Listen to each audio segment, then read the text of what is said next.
Reasoning में ज्यादातर मैं आपको बताऊं कि ज्यादातर जो क्वेश्चन देखे जाएंगे डेटा सफिशिएंसी में, वो देखे जाएंगे कोडिंग को डिकोडिंग के, और पजल्स के सबसे ज्यादा क्वेश्चन देता है वो, सिटिंग अरेंजमेंट पजल वगैरह ये वाले बना के, एंड ब्लड रिलेशन, एंड वो क्वेश्चन दे सकता है बॉक्स पजल, पजल के फॉर्म में बॉक्स, वो सारी चीजें आ गई, पजल बॉक्स फ्लोर और तुम्हारा सर्कुलर, ये सारी चीजें पजल में डाल देंगे।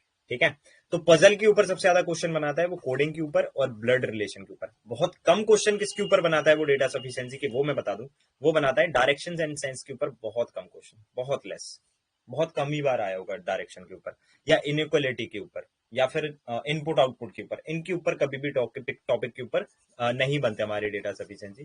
तो मेंस में जो डेटा सफिशिएंसी बनते हैं वो मेनली हमारे बनते हैं पजल से। ठीक है, सो यहाँ पे क्या दिया गया है, बोथ रिक्वायर्ड बता रहे हैं। कौन बता रहे हैं, ऋतुजा एंड अनस्टॉपेबल।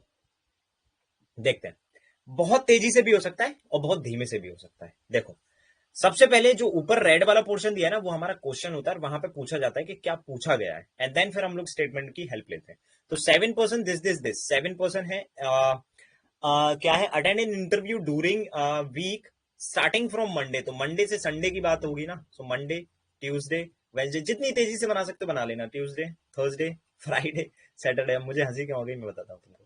एक बार बहुत तेजी से मैं इसको बना रहा था, मैं थर्सडे भूल गया लिखना, और मैं पजल बनाने लग गया एग्जाम में, रियल एग्जाम की बात कर रहा हूँ, प्रीलिम्स में। और मैं बनाई जा रहा हूँ, वो बनी ही नहीं रही भाई, इतनी मतलब अच्छी पजल थी, मतलब अच्छी मतलब बहुत इजी पजल थी, वो बनी नहीं रही। मैंने बाद में करूंगा यार, वो पेज खाली छोड़ दिया मैंने।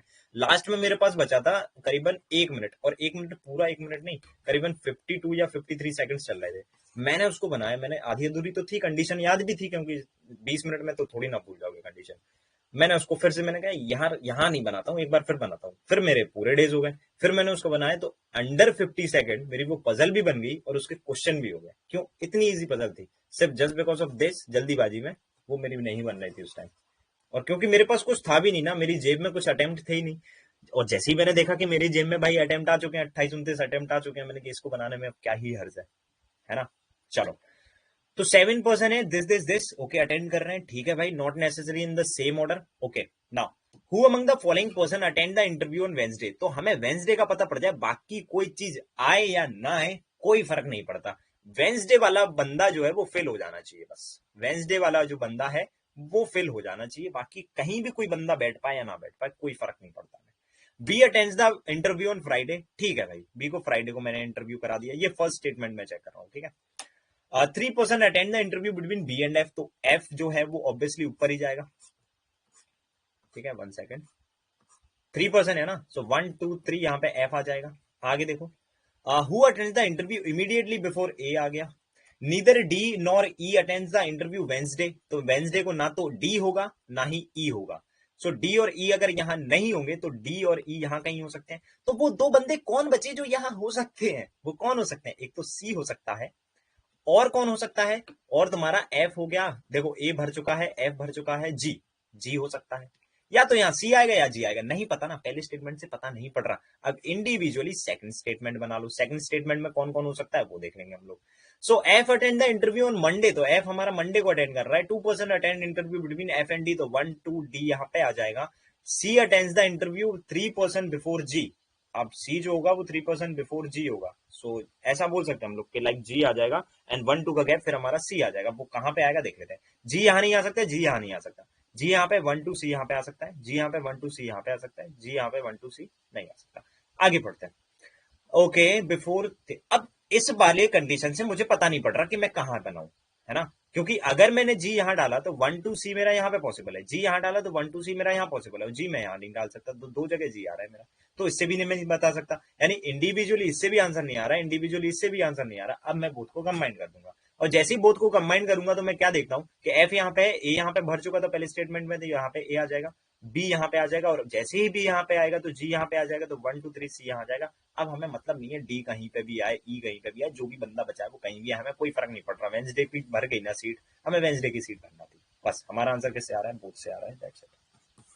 पजल सबसे ज्यादा देखने को मिल सकते हैं, फ्लोर, बॉक्स और इस टाइप के सीक्वेंस वाले। ठीक है भाई, नेक्स्ट आ जाते हैं फिर। और इसको बनाना है ऐसे ही, कभी भी अगर बनाओ ना तो ऐसे ही बनाना, फर्स्ट स्टेटमेंट के लिए यहां, सेकंड स्टेटमेंट के लिए यहां, कभी भी केस नहीं बनेंगे तुम्हारे, सबसे सही तरीका यही होता है। अगला क्वेश्चन देखो क्या है। अगला क्वेश्चन है 8% this sitting in a circular table facing centre. ठीक है भाई, दो केस बनेंगे हमारे, दो स्टेटमेंट है तो दो केस, तीन स्टेटमेंट होंगे तो तीन केस बना लेना। और जो नॉर्मल पजल्स होती हैं उसमें क्या होता है, उसमें मैंने हमेशा बताया मिनिमम दो केस, और उसमें 90% कहानी हो जाती है, और मैक्सिमम चार केस, चार केस तक बात नहीं जाती है हमारी, मिनिमम दो केस में ही कहानी हो जाती है। मीन्स की कोई भी पजल उठा के ले आना, और मैंने बहुत पजल पढ़ाई हुई है भाई। ठीक है ना। 8% this sitting in circular table, तो एक सर्कुलर टेबल बनाई, 1 2 3 4 5 6 7 8। पहला केस ये, this is first statement, first statement, case नहीं, ध्यान रखना, ये पहले स्टेटमेंट के लिए बनाया हमने circular. 1 2 3 4 5 6 7 8, this is for second, second statement के लिए बनाया है। ठीक है, सारे के सारे अंदर देख रहे हैं, कोई फर्क नहीं पड़ता हमें। हमें क्या पता करना है, हमें पता करना है who among the following person sitting facing E, मतलब सिट्स फेसिंग एज, तो एज को फेस करने वाला बंदा कौन है, हमें ये पता करना है। बस एच आ जाए, उसके सामने वाला आ जाए, हमें कोई मतलब नहीं है पजल में क्या चल रहा है क्या नहीं चल रहा है। ठीक है, तो पहला वाला स्टेटमेंट देखते हैं। B sits third to the right of A, तो ए यहां पे आ गया, 1 2 3, बी हमारा यहां पे आ गया। ठीक है, who sits immediate left of D, तो यहां पे डी आ गया, immediate left of D. B neither और nor B, sorry neither B nor D sits adjacent to H, ना तो एच यहां आएगा ना एच यहां पे आएगा, तो एच हमारा यहां, यहां और यहां आ सकता है, तीन जगह एच आ सकता है। ई and H are sitting together, तो ई और एच अगर सिटिंग टुगेदर है, एच अगर यहां पे आए तो ऑब्वियसली ई हमारा यहां जाएगा, एच अगर यहां है तो ई यहां, एच अगर यहां है तो ई यहां। केस बहुत सारे हैं ना, यानी कि इस अकेले से मैं कभी नहीं बता सकता कि एच मेरा डेफिनेटली कहां बैठ रहा है। सो ये वाला रॉन्ग हो गया, इससे मैं आंसर नहीं कर सकता अकेले से। अगला देखो भाई, C sits third to the left of A, यानी ए अगर इधर पे आएगा, और कोशिश ये करना कि जैसी जिस जगह अगर कोई बंदा बैठाया है, मान के चलो ये क्वेश्चन अगर डी से स्टार्ट होता कि C sits third to the left of D, तो डी को यहीं बैठाना जहां पहले वाले में बैठाया है, क्योंकि बोथ को अगर तुम कंबाइन करोगे ना उस समय, तो तुम्हें वो फायदा दे देगा दोस्त, अगर बोथ को कंबाइन करोगे तो, है ना। चलो, तो ये चीज क्या बोला इसने कि C sits third to the left of A, यानी कि 1 2 3 सी हमारा यहां पे आ जाएगा। ठीक है, एंड सिट्स फेसिंग डी, यानी सी जो है वो फेस कर रहा है डी को फेस कर दिया भाई इसने। ठीक है भाई, 1% sit between B and D, तो बी एंड डी के बीच में 1% है, बी हमारा यहां आ सकता है, बी हमारा यहां आ सकता है। ठीक है, who doesn't sits adjacent to F, यानी बी जो है एफ के एडजेसेंट नहीं होगा, बी इधर आता है तो एफ यहाँ नहीं आएगा, बी इधर आता है तो एफ यहाँ नहीं आएगा। अब सुनना बहुत ध्यान से, अब मैं अगर फर्स्ट एंड सेकंड को कंबाइन करता हूं, क्योंकि एच तो हमारा आया ही नहीं ना, एच का तो जिक्र ही नहीं हुआ, तो ऑब्वियसली एच के सामने कौन आएगा नहीं बता सकते। अगर मैं दोनों को कंबाइन करता हूं ना, तो मुझे क्या पता पड़ता है, मुझे ये पता पड़ता है, अब ध्यान से सुनना, ये जो स्टेटमेंट मैंने बनाई ये सही बनाया या गलत बनाया ये भी तुम लोग देखते जाओ। C sits third to the left of A and sits facing D, यानी सी ही जो है ना वही फेस कर रहा है, अगर यहाँ पे हु लिखा होता तो ए फेस कर रहा होता, तो हमारा डी इधर पे आ जाता। बस ये गलती मत कर देना, फर्स्ट में डी की पोजीशन गलत है, देख लेते हैं। B sits third to the left, third to the right of B, okay, third to the right of B हो गया, सॉरी ए हो गया। Who sits immediate left of D, who sits immediate left of D, यहाँ पे आ जाएगा D, ये आ जाएगा। ठीक है, अब देखो पहला वाला हमारा ये बना था, सेकंड वाला हमारा ये बना था, अब उसके हिसाब से एच हम लोग बना लेंगे, कोई दिक्कत नहीं है, छोड़ो इसको। ठीक है, तो एच हमारा यहां नहीं आ सकता, एच हमारा यहां नहीं आ सकता, तो एच हमारा यहां, यहां और यहां तीनों में आ सकता था। ठीक ना, अब ये देखो कि सेकंड वाले इंडिविजुअल से आंसर नहीं आएगा क्योंकि एच ही नहीं भरा। क्या हम इन दोनों को कंबाइन कर सकते हैं? अब ए और डी की पोजीशन एक्चुअल में सेम है तो हम कंबाइन कर सकते हैं, अगर नहीं होती सेम तो हमारा आंसर नन हो जाता। ठीक है, तो अगर मैं बोथ का यूज कर रहा हूं तो बोथ के यूज से क्या होगा कि इस वाले को इसमें इंसर्ट कराते हैं, तो सी की वैल्यू कहां जाएगी, सी की वैल्यू यहां पे आ जाएगी। ठीक है, अब सी के बाद और जो स्टेटमेंट में चीजें बची थी उसको देख लेते हैं। Who doesn't sit adjacent to F, यानी कौन, डी की बात हो रही है, डी के बगल में एफ कभी नहीं आएगा, तो एफ हमारा या तो यहां आ सकता है या तो यहां आ सकता है या तो यहां आ सकता है। ठीक है, तो ये सेकंड वाला स्टेटमेंट हमने कंप्लीटली पढ़ लिया। अब फर्स्ट वाला कंप्लीटली पढ़ते हैं। Neither B nor D adjacent to the H, तो डी और बी कभी भी एच के एडजेसेंट नहीं आएंगे, तो एच हमारा इन दोनों जगह आ सकता है, क्योंकि इधर पे तो सी आ चुका है, क्योंकि इस वाले से हमने सी उठा के इधर डाल दिया। आगे देखो, E and H are sitting together, obvious सी बात है, अगर एच मेरा यहां पे आया तो ई मेरा यहां आएगा, और एच अगर मेरा यहां पे आया तो ई मेरा यहां पे आएगा, तो उस हिसाब से एफ मेरा कहां पे आ जाएगा, यहां आ जाएगा एफ, और उस हिसाब से यहां पे जो बंदा बचा है वो आ जाएगा A B C D E F, कौन, जी बचा है तो जी आ जाएगा। अगर एच यहां हुआ तो बी सामने, अगर एच वहां यहां हुआ तो जी सामने, मतलब हम दोनों में बता तो सकते हैं ना कि एच के सामने बैठा है कोई, अब वो कौन बैठा है उससे मतलब नहीं चलता है, उससे फर्क नहीं पड़ता है, हम बता सकते हैं कि बैठा है कोई ना कोई तो बैठा है, तो यानी कि एच के सामने कोई ना कोई बैठा है और वो हम बता सकते हैं, तो our answer is both, both आएगा ऐसे में आंसर, ध्यान रखिएगा।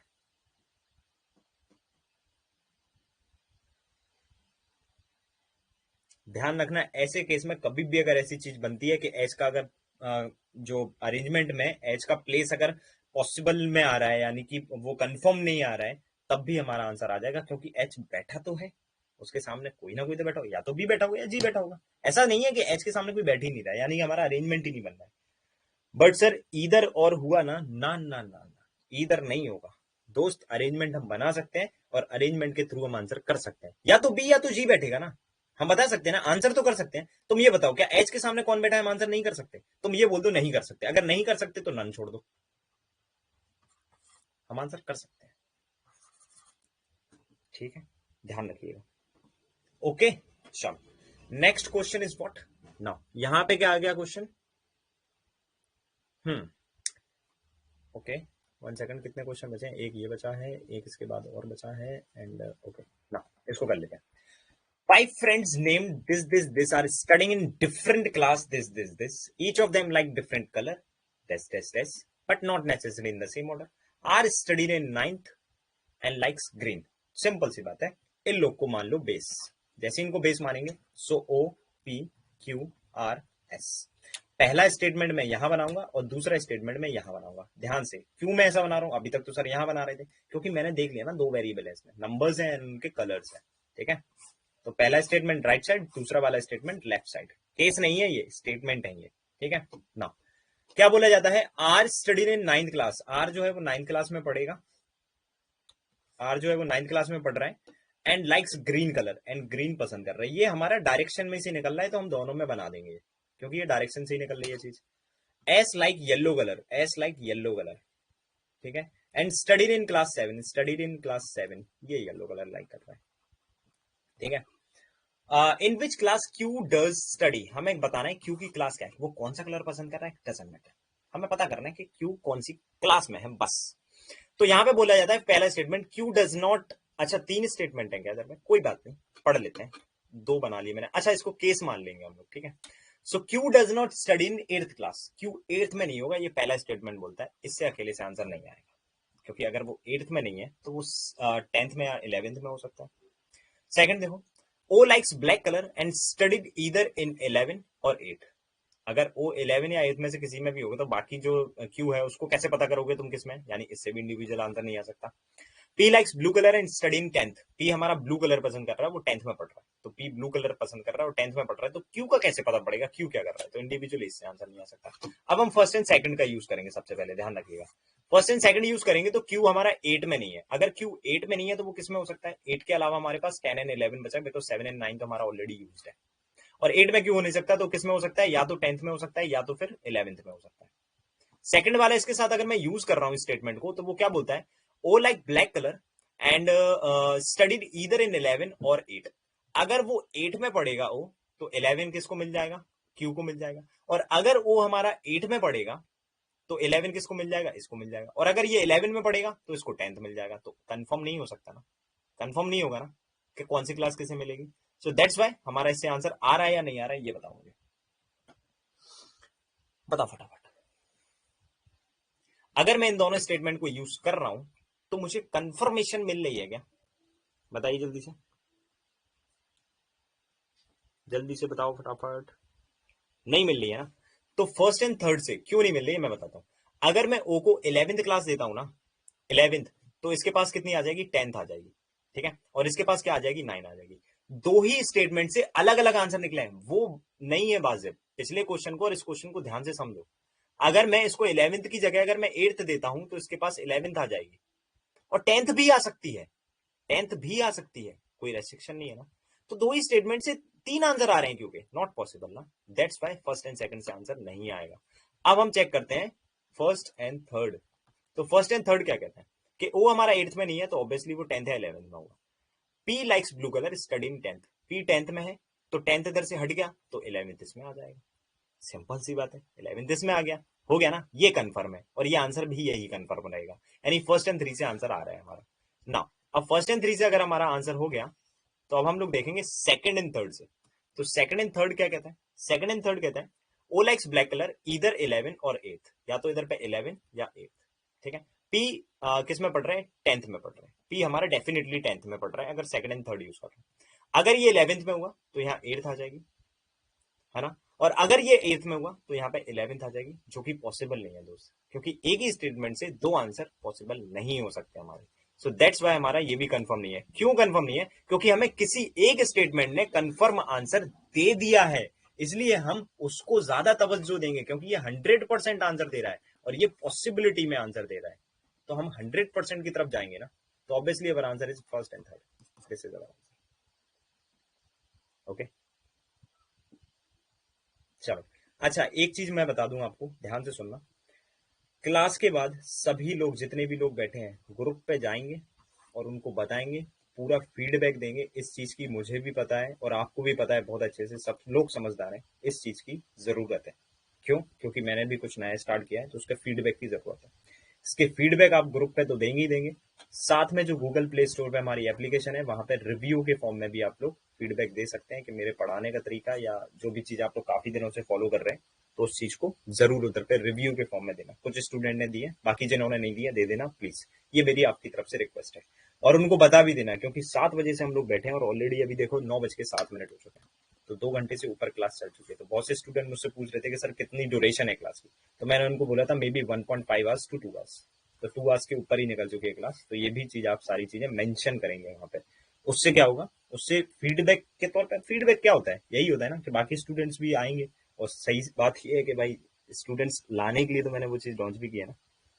सो ये चीज आप जरूर कर देना। नेक्स्ट क्वेश्चन पे आ जाते हैं, अगला क्वेश्चन ये वाला कर देते हैं, एंड इसके बाद ये दोनों क्वेश्चन आपके, एक क्वेश्चन बचता है ना, तो ये वाला क्वेश्चन आपका होमवर्क के लिए हो जाएगा, ठीक है?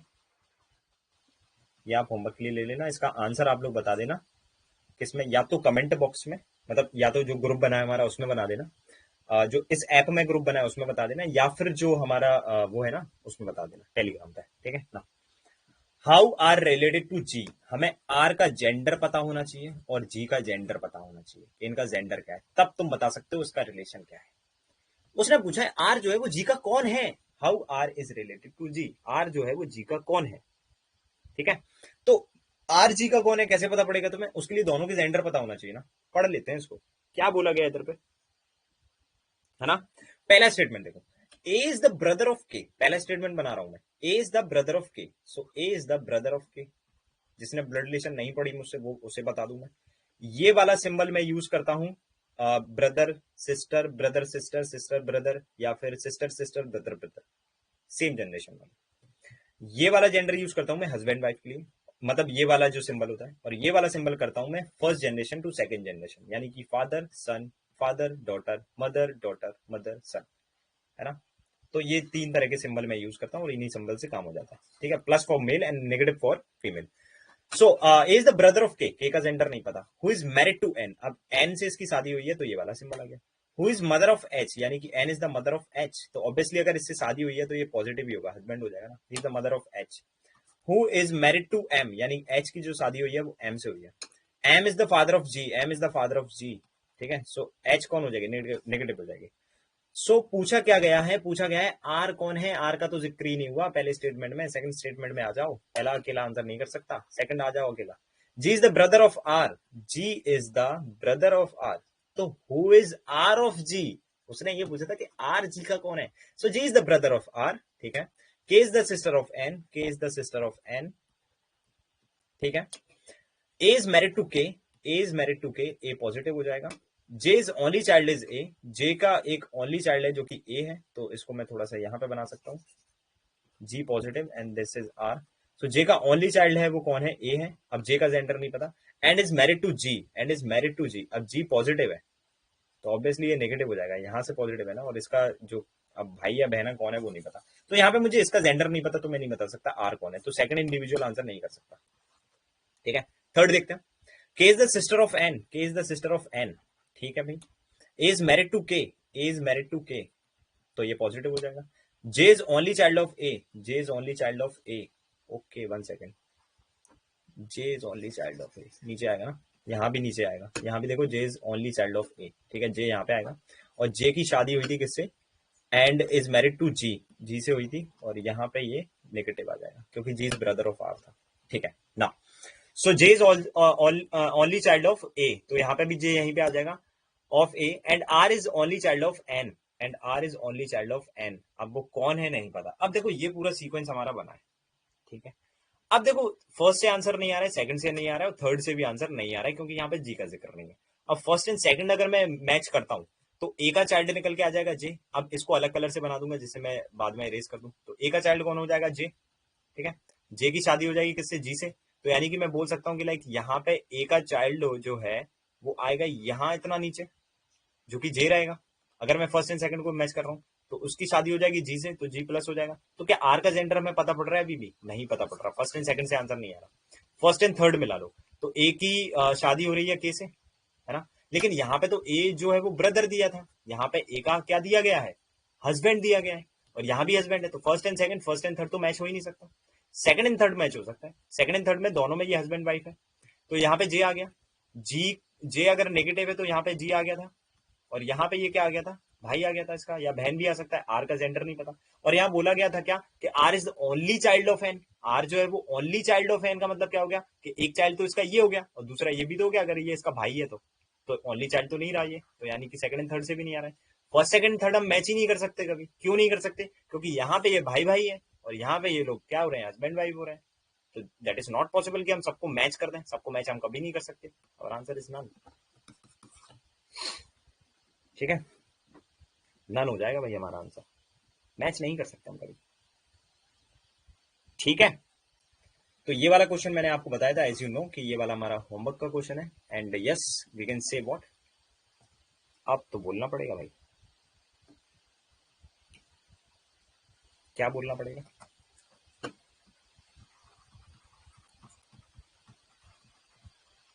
इति सिद्धम, कहानी खत्म। अच्छा होमवर्क का क्वेश्चन करोगे कैसे, स्क्रीनशॉट आ रहा है क्या तुम्हारे में।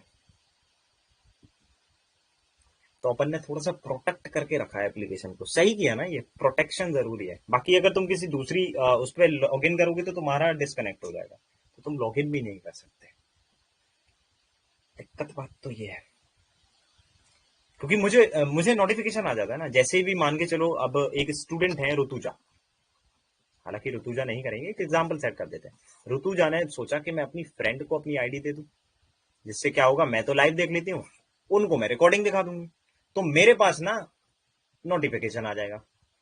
क्या नोटिफिकेशन आ जाएगा कि ऋतुजा ने कहीं लॉग इन किया है। मैं उनसे रीजन पूछ लूंगा, तो रीजन जैसे ही पूछूंगा तो वो बताएंगे सर ऐसा ऐसा काम था कि लाइक हो सकता है दूसरे मोबाइल में लॉग इन किया है। ठीक है भाई, एक बार, दो बार, तीन बार, तीसरी बार के बाद गायब, उसका कोर्स एलिमिनेट, वो बंदा एलिमिनेट। अब ये तो अपनी रिस्क पे खेलना भाई। आप एसएस लेके ऐप वाले ग्रुप में भेज देना, हाँ ये कर सकता हूँ मैं ग्रुप में सेंड कर दूंगा, क्योंकि मेरे पास तो पीपीटी है, ठीक है। चलिए, so thanks for watching this video guys. चोर पकड़ा जाएगा, बिल्कुल पकड़ा जाएगा। और बाकी कल मैं कोशिश करूंगा कि मैं यहाँ पे दिखने लगूंगा आपको, यहाँ पे मैं मस्त बैठा रहूंगा ऐसे, ठीक है। चलो, मेरा ही एग्जाम्पल अब मैंने ले लिया हो तो किसी का भी ले सकते हैं, उसमें क्या है। चलिए, so thank you so much guys, tata and take care. बस इसी तरह से आप लोग पढ़ते रहिए, और डेफिनेटली अगर आपको अच्छा लगा है तो बिल्कुल फीडबैक जरूर दीजिएगा। ग्रुप में तो फीडबैक देना ही है, पहला काम तो यही है कि ग्रुप में फीडबैक देना है। दूसरा ये है कि गूगल प्ले स्टोर पे जाके एप्लीकेशन पे रिव्यू डालना है, ठीक है। अब रिव्यू में जो आपको अच्छा लगे मेरे बारे में वो डाल सकते हैं। 6 बजे से स्टार्ट कीजिएगा, स्टार्ट में जैसे भी करूंगा वो मैं देख लूंगा, जैसा भी टाइम मुझे सूटेबल लगेगा उस टाइम पर मैं डाल दूंगा, ठीक है। सो thank you so much guys, thanks for watching this video, good night everyone, मिलते हैं कल, ओके।